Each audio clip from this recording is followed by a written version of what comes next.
story time about the proto-origins of this ridiculous project.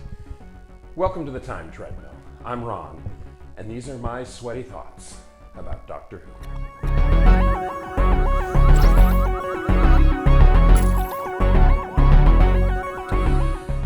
It was about 10 years ago, somewhere in 2009, that I first had the idea to start collecting the Doctor Who DVDs. What sparked that idea was that at the time, the Doctor Who restoration team was in the process of gradually restoring and releasing as many episodes as possible on DVD.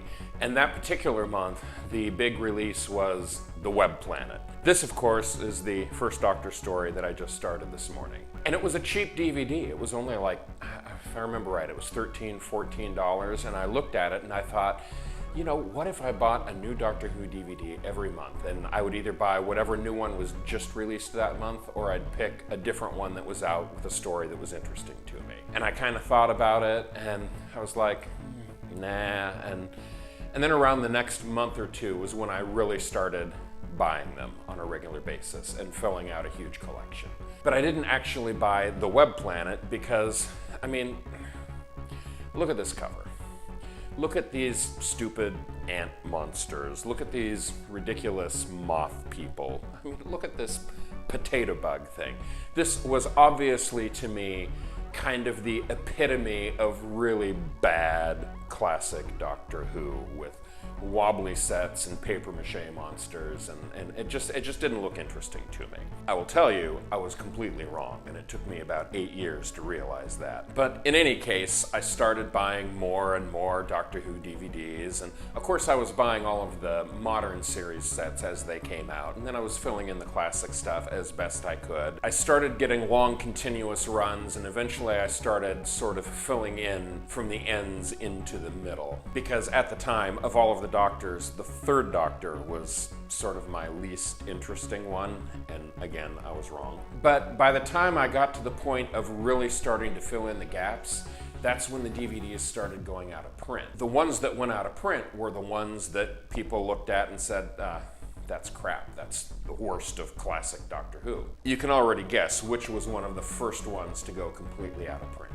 and that was The Web Planet. And there had been so few copies made originally, because it was such a poor seller, I assume, that they were difficult to find on the used market, and if you could find it, it was going for just crazy, crazy prices. I mean, I saw prices of $200, $300, $400 for a DVD of The Web Planet. So that brings me to 2017, when I started the original Time Treadmill project, and I was first watching them, and The Web Planet was just not to be had anywhere. And it was sort of my white whale. It was the DVD that frustrated me to no end, because I didn't buy it when I could have and paid $13, and now I couldn't even find a copy if I wanted to pay a ridiculous price. Fortunately, the first time I came through the Time Treadmill project, when I got to The Web Planet, at that point BritBox had happened with a whole bunch of classic Doctor Who, and The Web Planet was included on that. So the first time I watched this story, it was a streaming version on BritBox, and that's when I discovered how completely wrong I was about this story. Crazily enough, in the last few months, they've started reissuing some of the DVDs that have gone out of print. My understanding for a lot of these is that they're doing print on demand, so they don't have a huge material cost like they would have back 10 years ago when they were first releasing these. It essentially costs them nothing to have this as available as something to order, and when someone buys it, they print it, and the material costs are covered right away, and they're not out anything. So it's a win-win all around. That means that today, for the first time, I watched it on a DVD. I will grant you that a DVD does not provide any additional visual quality to this material. The source material is so poor visually that a DVD isn't going to do anything to help.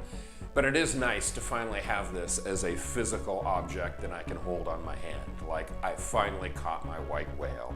I just had to wait for it to go through the entire cycle of being cheap to stupidly expensive to readily available again. So this concludes story time for today. Tomorrow I will talk about The Web Planet itself and why it surprised me so much. I'll see you then.